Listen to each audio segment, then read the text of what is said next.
Hello everyone, welcome back to the channel. This is Brandon from Crimson Crescent Moon Reviews, here with a review of Chapter 66 of Undead Unluck. I'm trying a little bit of a new format for this video. Instead of having my regular notes beside me, I've got an actual copy of the chapter here on my computer beside me that I'll be looking at throughout the video instead of my notes.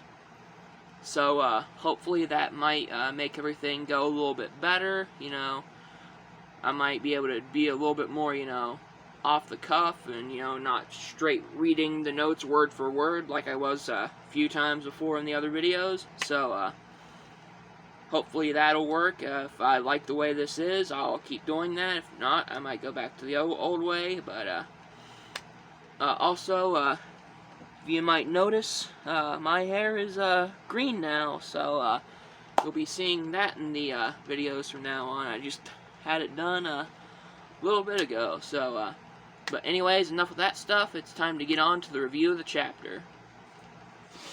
Alright, the chapter opens up in exactly where we left off from the last chapter, with Mui and Shen fighting Feng. They used, Moise now has the, untruth ability in her after, Shen, died a little bit ago and came back as the, Jiangshi. The, untruth ability left his body and went into her. So she is now the new wielder of, untruth. And, we see, Feng getting knocked back by one of Shen's punches. And we got Andy and Fuko on the sidelines there, just watching the battle. Fuko's like, Andy, should we jump in and help them? They're against Feng. Are they gonna be all right? And Andy is just like, trust me, Fuko, on this. They're gonna do just fine. As we see Feng there, questioning. He's like, what? What just happened? My body just moved forward. Why? He was like, before, your ability could only just stop my movements, stop my attacks. And now, all of a sudden, it's controlling my leg movements? What is going on here? And, Shen basically explained, deep down in your heart, you know that you're afraid of us now. And that's what's getting negated. You're trying to retreat from us. Subconsciously, you're subconsciously trying to retreat from us, but that's being negated with the untruth, and you're just being pulled right towards us, right into my fist every single time you try to run away. So,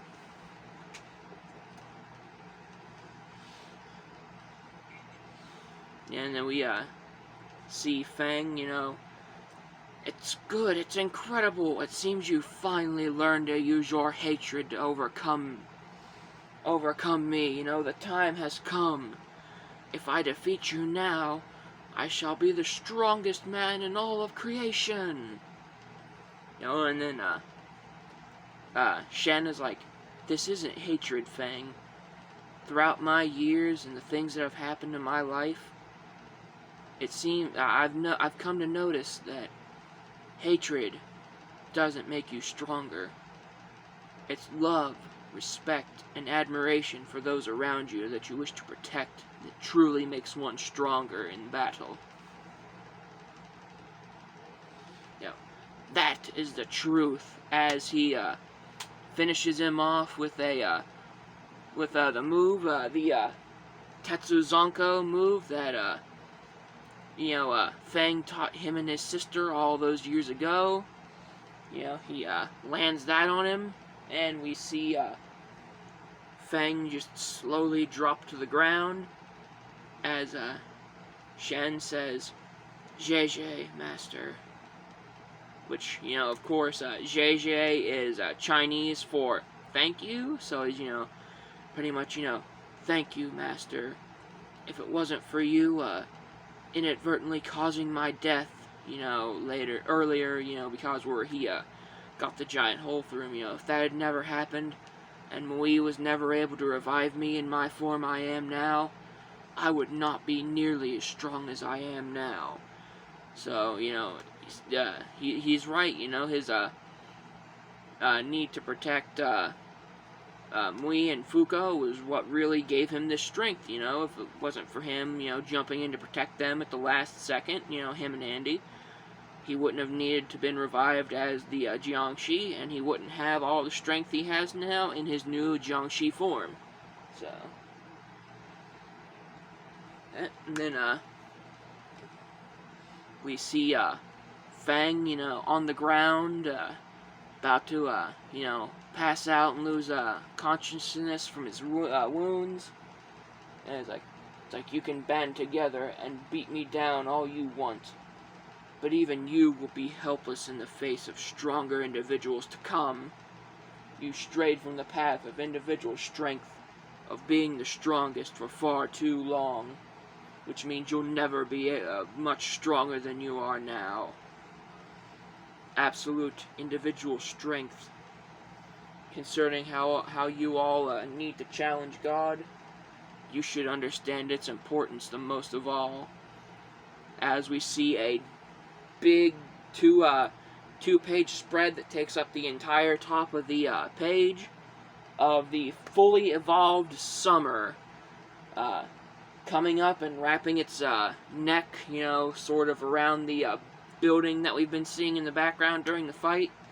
He just comes up and wraps his neck around, and we get a pretty good look at his, face now. He's got sort of like these tentacle things coming off of his face, like a bit of a wavy mustache. Looks like they got sparks coming off of the end of them. That looks cool. Looks like he's got these almost like reactor things coming out of his forehead, spewing some kind of gas or smoke.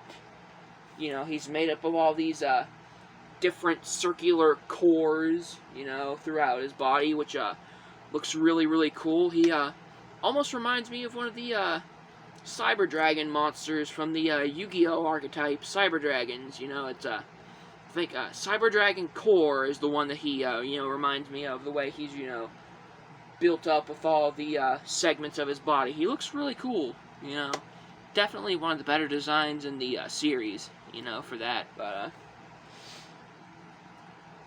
yeah, we see that, and then, it's reached phase 2, but that's alright, because we've got some strong allies heading our way as we see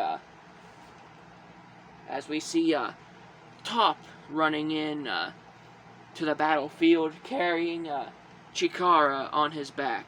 Now, for those of you who don't know who these two characters are, they're both members of the Union, along with, Andy, Fuko, Mui, and Shen. Top, his ability is unstoppable. Basically, his whole thing is, when he runs, he constantly builds up speed more and more as he goes. He gets faster and faster and faster. And he is quite literally unstoppable when he's running like that. He just builds up speed and gets faster and faster and faster. Yeah, sort of like the Flash or Sonic the Hedgehog in that regard. And Chikara, he is his ability is unmove. Basically, he's if he looks you straight in the eyes with his ability on, you're completely frozen. You cannot move an inch. Just completely just stuck in one position, can't move at all. So really really strong ability. They used it to take down Rip the first time they defeated him. Rip is unrepair, so that was back a couple arcs ago when we he got first introduced. And we also have Tatiana with them. For those of you who don't know, Tatiana is a big giant black orb that like the armor looks like a giant black orb, and inside is a girl with the ability of untouchable. And her ability of untouchable, she's got this huge amounts of energy just constantly being, released from her body at all times. And, she's, of course, untouchable because of that, because anyone that even tries to get near that energy, they just get completely obliterated. So that's why she's inside the giant metal spherical armor that Nico, the mad scientist of the Union, made to try to keep all that energy, inside so it can't harm anyone.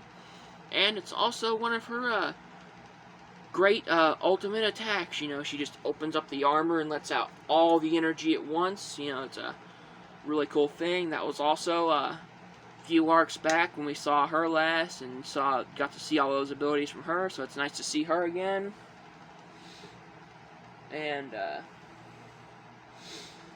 we see that on top, hanging off of his side is the book Apocalypse.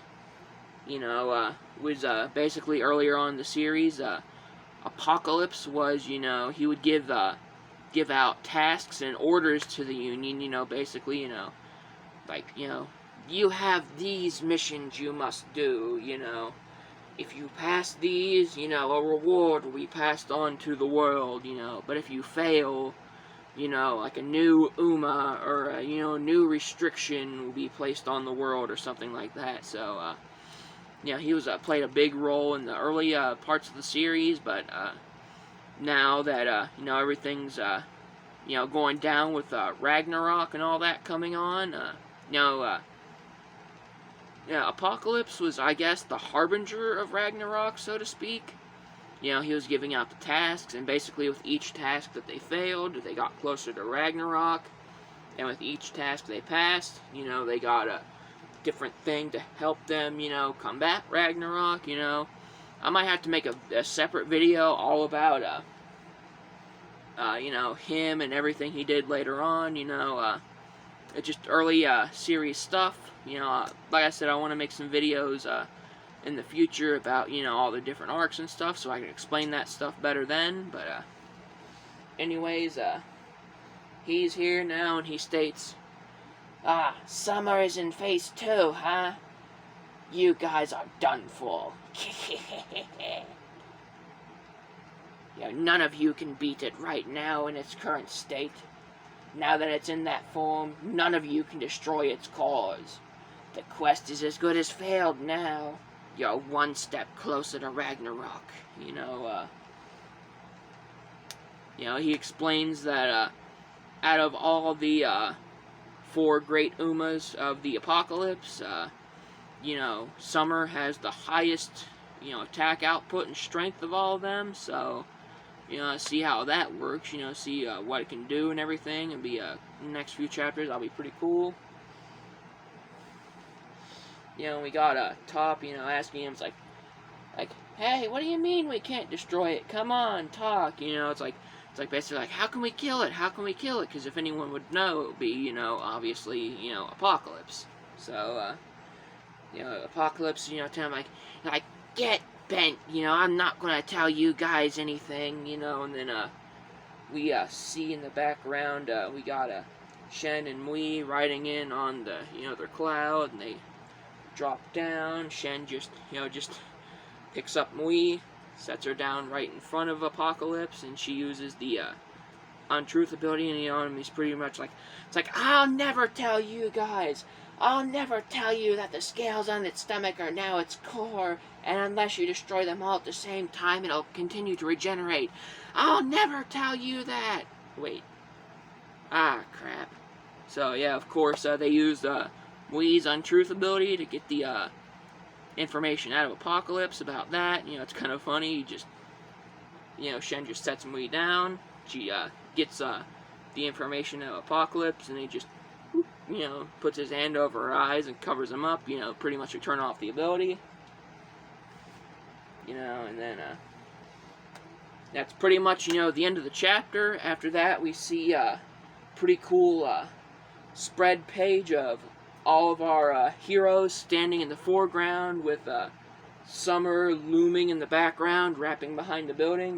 We've got Undead, Unluck, Unstoppable, Unmovable, Untouchable, Untruth, and one Jiangshi. With our combined strength, we'll definitely be able to take down summer.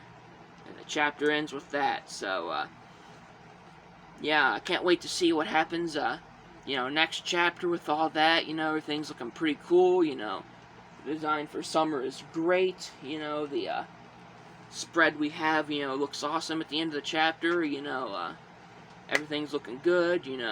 Things are going to seem to be picking up a lot more. I can't wait to see what the battle is going to be like. But, anyways, guys, thanks for watching this video. I hope you like my, new format I'm doing a little bit better. It seemed like I was able to talk about a few more things, get a little bit more off the cuff. I wasn't, restricted by what my notes said. I got the chapter right here beside me, so I was able to just look at that quickly when I needed to. So, yeah, I'm going to try that a little bit more, maybe try that again for the next video.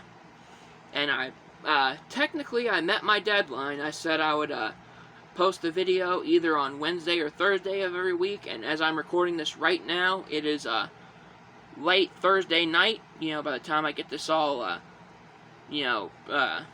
ran through YouTube and uploaded, it'll be early Friday morning. But I technically got my deadline, so that's good for that. But anyways, leave comments below, what you thought of the chapter, what you thought of my video, ways I can improve, anything about it. That'll be it, see you guys later. This is Brandon from Crimson Crescent Moon Reviews, signing out.